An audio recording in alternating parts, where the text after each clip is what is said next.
é massa do bolo coringa e super econômica. Por que ela é super econômica? Principalmente porque ela não usa manteiga e por isso ela é muito mais saudável também, né? Gente, quem é que nunca viu uma pessoa falar que é impossível fazer um bolo, que o bolo sola, que o bolo fica duro, que não dá certo?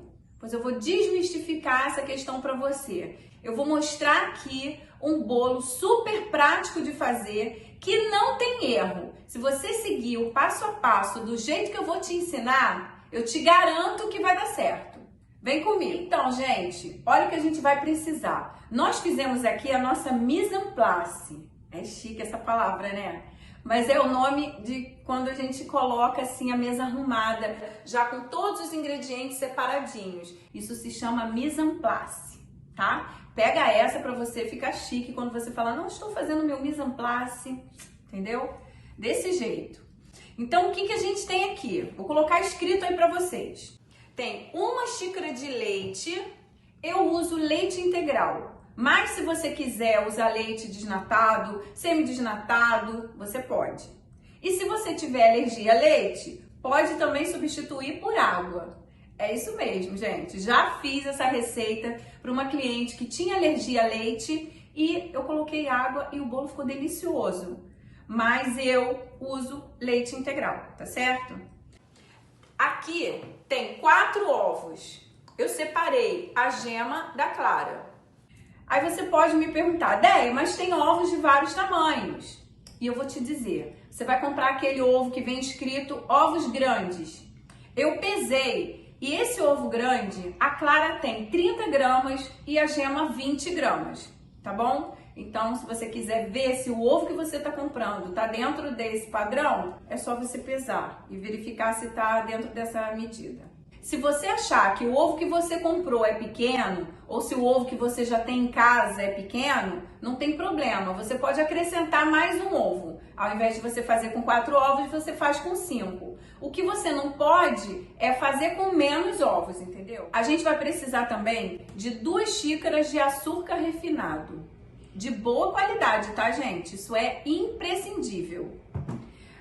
Sobre a xícara, eu uso essas medidas de xícara padrão. É a xícara de chá, ela é conhecida como xícara de chá. Eu vou mostrar aqui pra você como que você vai fazer essa medida da xícara de chá. Você vai encher e vai pegar uma espátula ou uma faquinha e vai passar aqui em cima, tá vendo? Ela tem que chegar bem aqui em cima. Essa que é a medida que você vai utilizar. São 2 xícaras de açúcar refinado, tá certo? E quando for o leite, é só você encher até aqui em cima, né? O líquido, no caso. Quando a gente fala em xícara, e você pode falar assim, ah, Déia, mas eu não tenho essa medida aí, eu não tenho esse conjuntinho de xícara, né? Você pode usar uma xícara da sua casa mesmo, uma xícara de chá. O que é importante você saber é que essa xícara que você vai usar para fazer todas as medidas, tá certo? Você vai fazer 2 xícaras do açúcar, 2 xícaras da farinha e a xícara de leite utilizando a mesma xícara, tá certo? Então, agora aqui a gente vai precisar de 2 xícaras de farinha de trigo com fermento. Ai, Déia, mas a minha cidade não tem farinha de trigo com fermento. Não tem problema, você vai colocar 2 xícaras de farinha de trigo e 1 colher de sopa de fermento em pó, tá certo? Dá no mesmo. Eu uso sempre farinha já com fermento porque eu acho que facilita a minha vida. Agora, uma coisa muito importante, que eu sei que eu falo 1000 vezes, mas eu vou falar 2000 vezes se for necessário. A farinha tem que ser de boa qualidade e o fermento também. E os dois tem que ser novos, tá? Não pode ser um fermento velho. Porque eu não sei se você sabe fazer aquele teste do fermento. Você bota um pouquinho de água, joga um pouquinho do fermento e vê se ele vai ferver. Se ele ficar fervilhando lá é porque ele tá bom.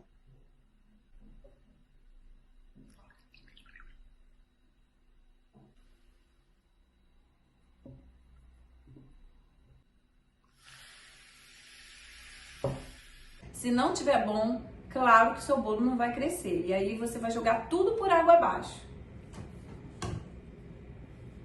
Então vamos pegar a batedeira e começar essa receita maravilhosa. Viram, gente, como os ingredientes são super fáceis de encontrar. Todo mundo aqui conhece esses ingredientes, não tem nada mirabolante. E não tem a manteiga, que é um item que ia encarecer muito o seu bolo.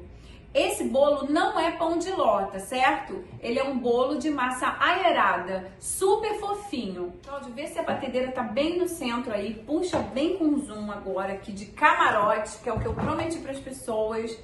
Que eu vou mostrar de camarote. Eu coloquei aqui a batedeira porque a gente vai começar a brincadeira. Mas eu quero falar uma coisa para você. Quando eu comecei a fazer confeitaria, eu tinha uma batedeira que era que eu ganhei no meu casamento e foi com ela que eu comecei a trabalhar e a pegar as minhas encomendas. Só agora, há pouco tempo, tem uns 2 anos que eu consegui comprar essa batedeira, que é uma KitchenAid, é a minha batedeira assim dos sonhos.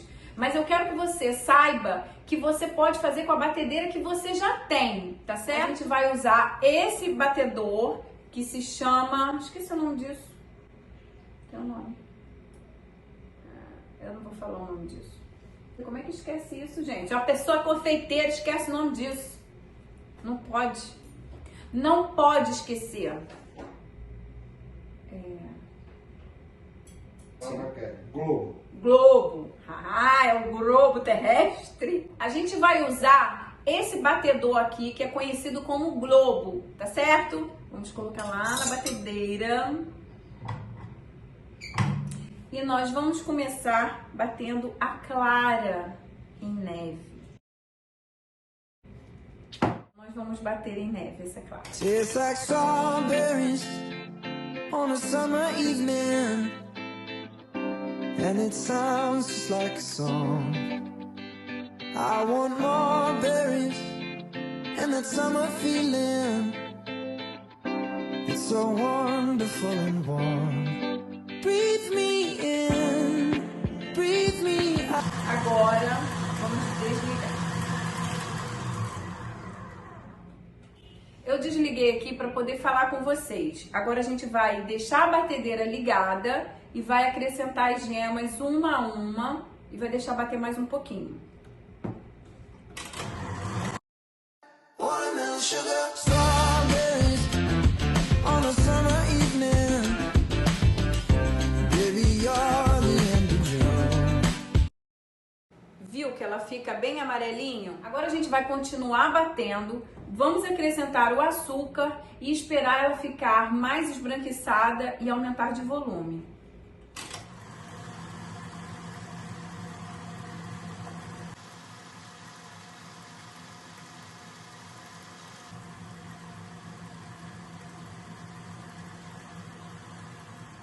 Eu vou diminuir a velocidade da batedeira para esse pozinho do açúcar não ficar voando na gente.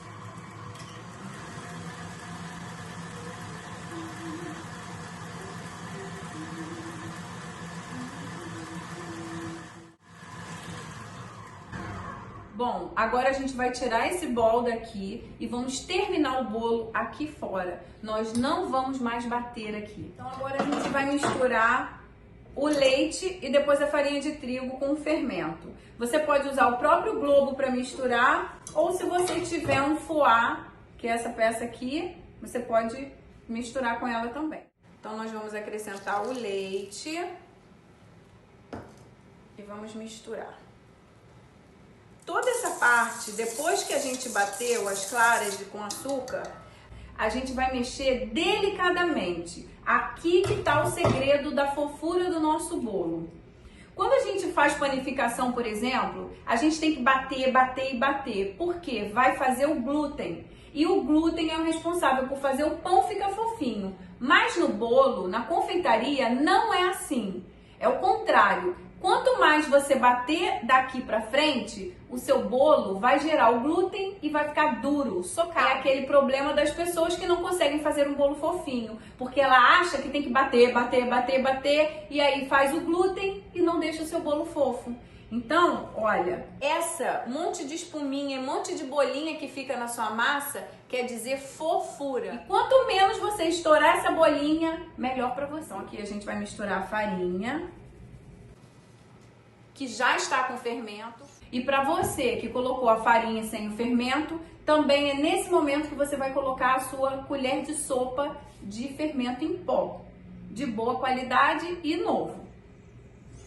E você vai misturar delicadamente também, ó. Você vai misturar. Quando você vê que dissolveu essa farinha, você pode fazer assim, sem medo, tá, gente?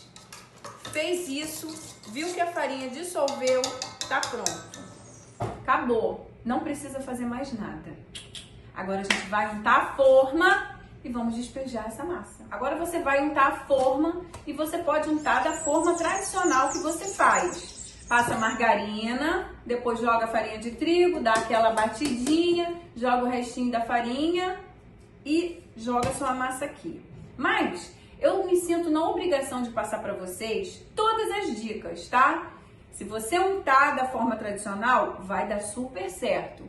Mas quando a gente tem produtividade, eu aconselho a usar um desmoldante. Eu uso esse aqui, mas tem outros aí no mercado, tá? Por que eu prefiro usar isso? Eu acho que o bolo fica com uma camadinha mais fininha, eu acho mais prático.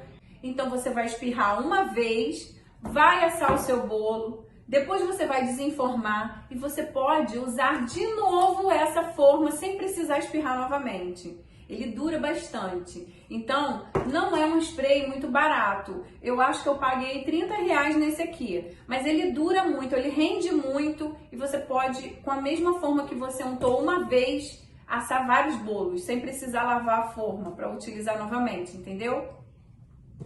Então, é pouquinho que você usa, ó. Acabou. Mas ideia, porque você está usando duas formas. Vou explicar. Esse aqui é o de 20 centímetros de diâmetro. Essa massa vai dar para você dividir nessas duas formas, entendeu? E se você for fazer na forma de 15 centímetros de diâmetro, essa massa vai dar para você fazer 3 bolos. Tá vendo esse monte de bolinha que tá aqui? Isso aqui é a fofura do seu bolo. Quando você faz uma massa e vê que ela ficou assim no final, você já sabe que ela vai dar certo. Você já sabe nesse momento que ela vai dar certo. Agora eu vou retirar daqui e passar para as formas. E eu uso esse que se chama pão duro, né? Isso aqui, todo mundo conhece isso, eu acredito. Também tem bem baratinho isso daí no mercado.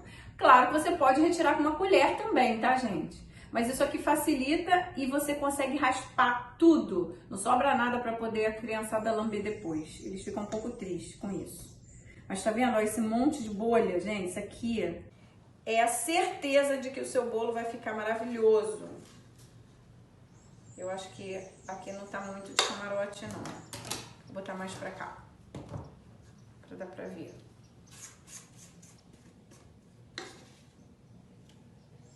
Ó, você pode raspar assim, ó. E você consegue aproveitar tudo. A criançada é que fica triste, porque acaba com a alegria deles de raspar o potinho.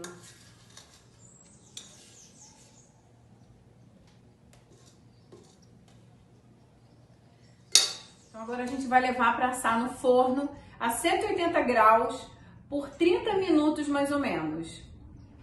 Lembrando que cada forno... Olha o Louro José. Olha o nosso Louro José. Lembrando que cada forno tem um tempo. Cada forno tem uma capacidade. E aí vai caber você identificar qual é o tempo. Quando que você vai saber se ele está pronto? Quando você espetar um palito ou uma faca lá no meio e sair sequinho, tá bom? Mas aqui no meu forno, em torno de 30 minutos é o suficiente. E muito importante que você faça um pré-aquecimento desse forno. Acenda ele uns 10 minutos antes de você colocar o seu bolo lá dentro, tá bom? Isso é muito importante, tá, gente? Então agora a gente vai desenformar aqui o bolo. E eu uso esse disquinho aqui de isopor, mas você pode desenformar num prato, num tabuleiro, numa tábua de bolo, tá? Ó, eu pego assim e viro. E olha como sai fácil, fácil. Olha isso, gente. Que bolo fofíssimo. Uma coisa muito importante que eu não falei lá no início é que quando a gente está fazendo o bolo, né, qualquer receita, qualquer coisa na cozinha, a gente tem que colocar touca, máscara e luva, tá, gente? Isso é muito importante. Eu não tô usando aqui porque eu tô fazendo uma demonstração para vocês. E esse bolo aqui eu que vou comer depois. Vamos desenformar o outro. Vou pegar esse outro paninho aqui para me ajudar. Você deve estar aí curiosa para saber por que tem um bolo mais alto e um bolo mais baixo. Então espera que na aula de montagem eu vou te explicar o porquê. Você quer que eu corte o bolo para você ver como que ele fica por dentro? Vou pegar uma faca, pera aí. Vim trazer aqui para vocês verem bem de pertinho. Cortar esse bolinho que tá muito fofinho. Vocês não têm noção o cheiro dele, como é delicioso.